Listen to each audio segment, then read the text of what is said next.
Okay, so if you're absent, you're going to want to download the notes, the Unit 1 notes, and they're the notes for August 15th, and this is what you're looking at then.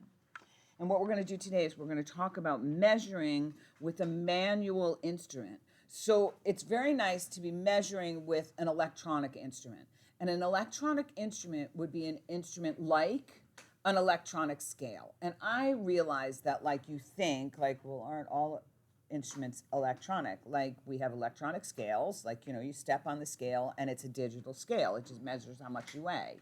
And of course, we have electronic thermometers, right? You look at a thermometer and it says on your phone, it says 86.2 degrees or it says 86 degrees. That's a digital thermometer. But not all things are digital. For example, rulers are not digital. Carpenters still use measuring tapes. That's not digital, right? And what else is not digital? Graduated cylinders are not digital. So measuring volume is not digital. So there are still things that are not digital that you have to measure with your eyeball and you have to record with a hand to record, right? So what we're going to talk about today is how do we do that? So let me talk about something first, and we're going to talk about this a few times over the next few weeks. Let's say I have a scale, right? So here's my scale. I know it looks like a microwave oven. It's a scale. And on that scale is a dish, and there's something in that dish. And that scale registers 2.38 grams. So that 2.38 grams is measuring to the 0.01 grams, right? Everybody with me? So it's telling you that this scale is accurate to the 100th place. It's telling you that that scale is accurate to the 100th place, right here. Okay? Okay, so now let's say that I weigh, all right,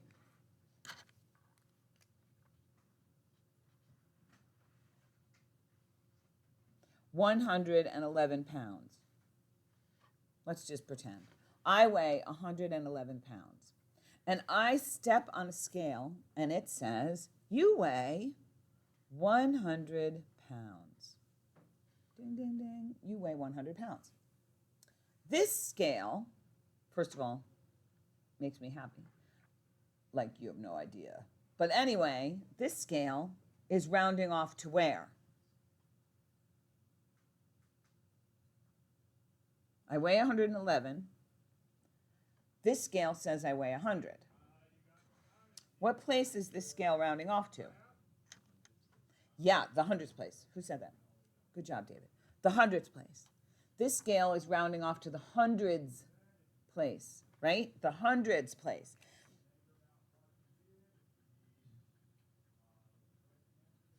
That means that this scale is only accurate to the hundreds place, because according to this scale, I could weigh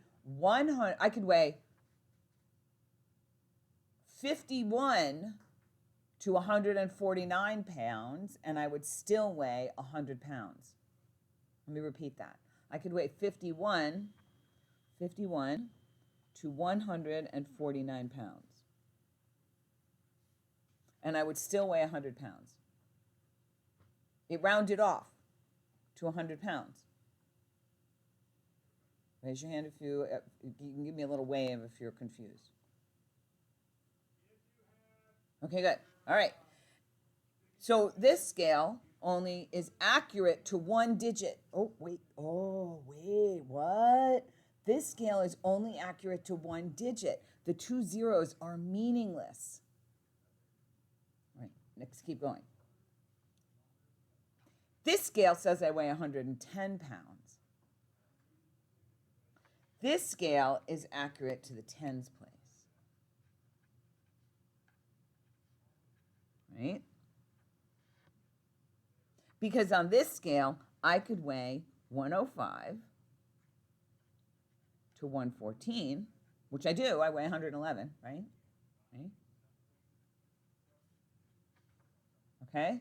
So this rounds off to the tens place. So this scale is accurate to 2 digits. 2 of its digits are accurate because it rounds off to the 2 digits. The 0 is not accurate. It doesn't matter.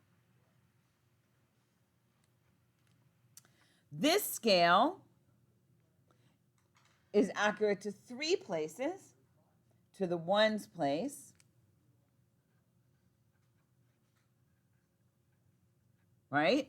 It says I weigh 111. This scale, I still love that scale, but still, this scale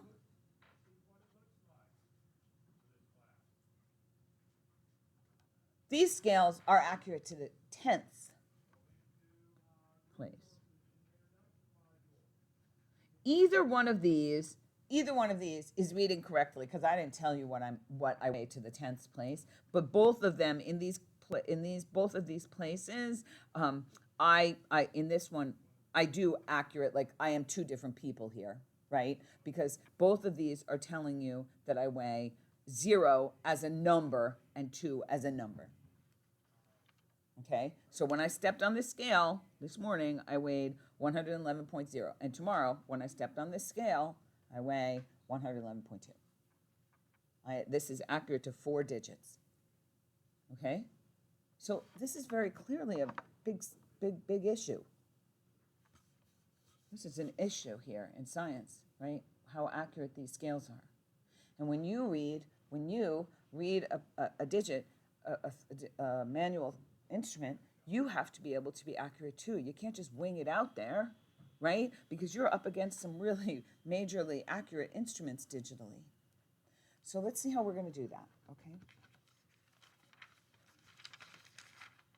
When you're using a manual instrument, you are always going to estimate 1 unit beyond the mark unit. So first you're going to establish what the marked units are on your instrument, and then you're going to estimate 1 unit beyond that. When you're reading a graduated cylinder, you're going to read to the bottom of the meniscus. How many of you know what a meniscus is? Okay. So a meniscus is, in the graduated cylinder, the water does this. It makes this dip. All right? And this dip is called the meniscus.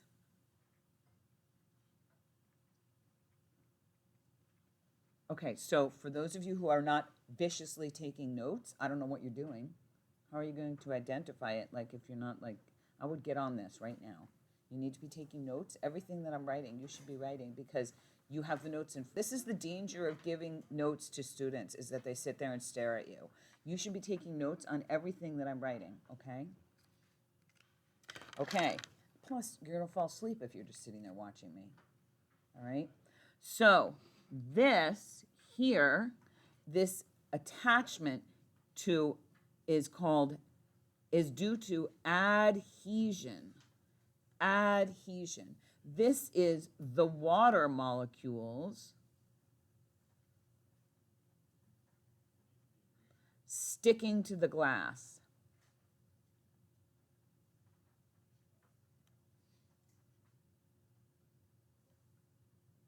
That's why they don't slip down the side, because of a force called adhesion. And this here, this bend, like the way it bends, the bend is due to cohesion. And cohesion is the water molecules sticking to each other.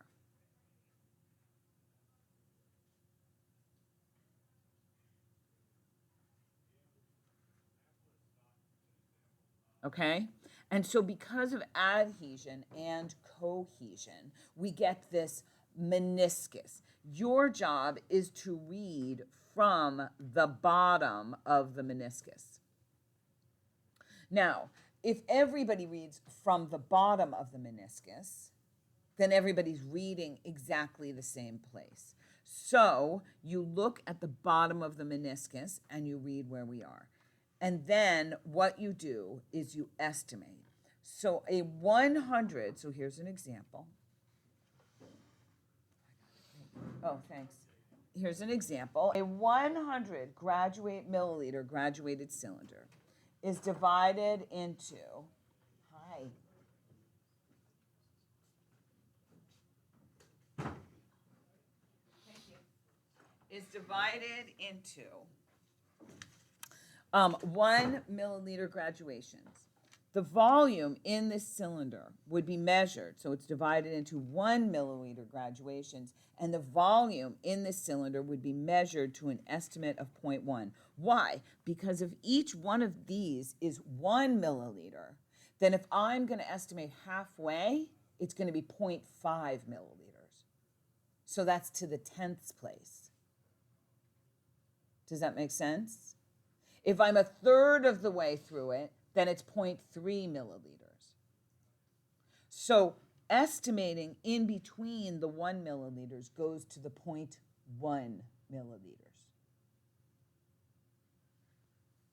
So one place smaller than the markings. You're estimating in between the markings, and you have to know what that unit is going to be. So let's read this graduated cylinder.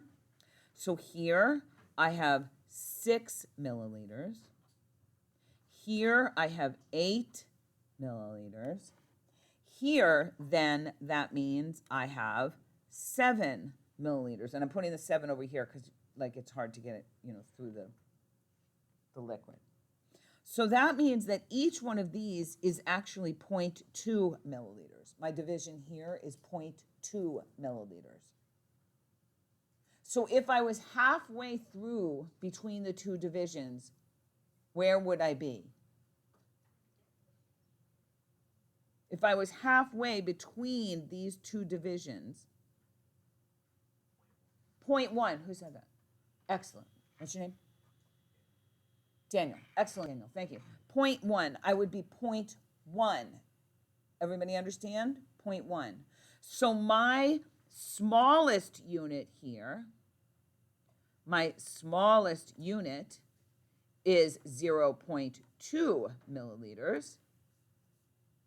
And my halfway, my estimated unit is going to be 0.1 milliliters. You with me? Because halfway in between, 0.1 unit. All right? So now I'm going to estimate. Here, about here, is the bottom of my meniscus. It's definitely not on this line. You can see it's not on that line. It's definitely not on this line. It's somewhere in between. So I have 6.2, 6.4, 6.6. It's not quite halfway. Okay? Everybody with me? So I have 6.6. It's not quite 0.7.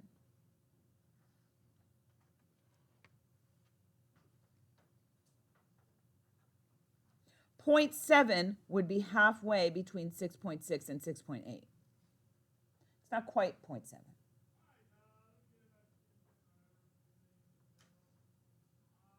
So I looked and I said 0.7 would be just about halfway. I'm estimating it's not quite halfway. Now, I could leave it at 0.7 if I wanted, but I can estimate even one step further.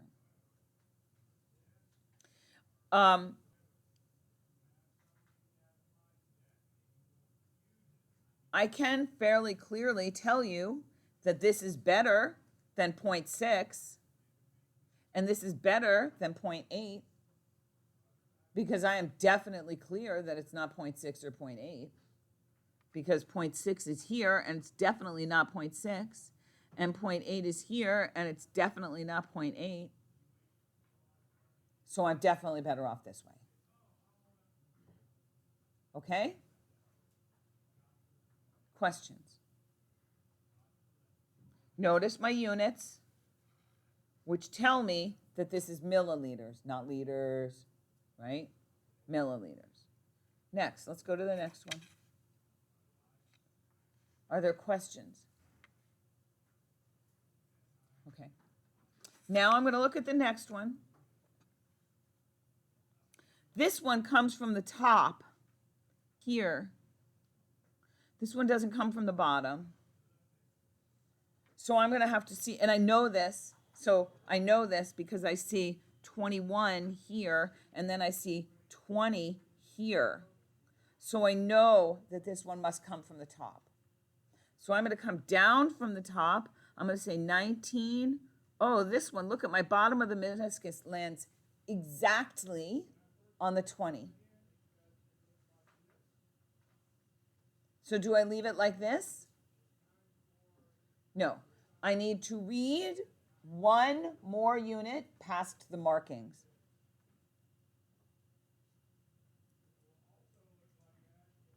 So that would take me to the milliliters.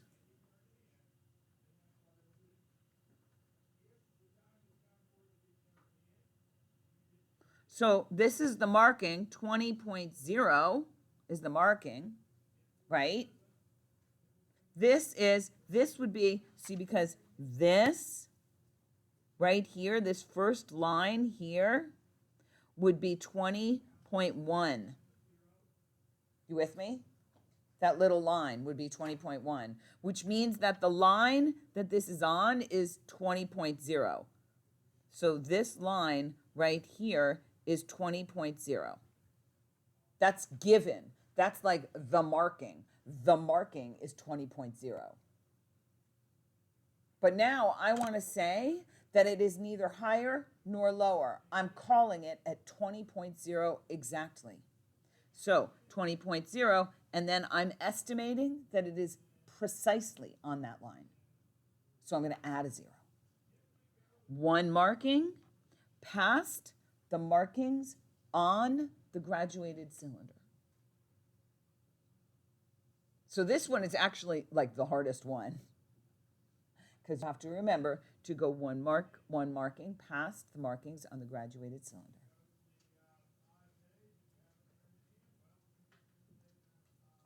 A little wave if you want me to explain that again.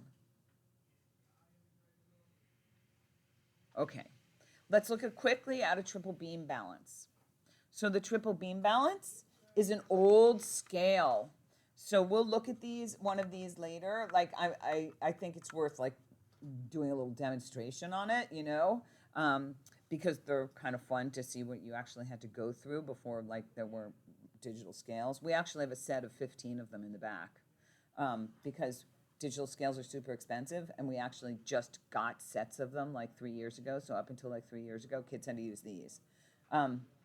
So here you slide the weights. It's a balance. You slide the weights until the bar meets the little white arrow. It's a balance. It goes up and down until the bar meets the white arrow. Over here, there's a little white arrow. And then you know that the scale is balanced based on what's sitting on the tray. So once we did that, we see that there's 100 here. So that's 100. There's 60 here. So that's 60. And then you look at this bar, and this is the one that you have to estimate on. So there's 3, right? 3, and then I know that this is very blurry. The original picture was kind of blurry.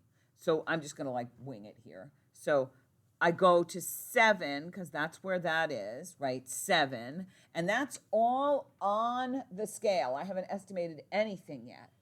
And so there's a little pointer, and the little pointer is between 7 and 8.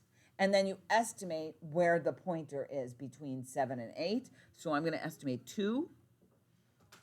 So my number is 163 grams, 7/10 of a gram, and then 2/100ths of a gram. And that is estimated. 163.72 grams. So I am able to measure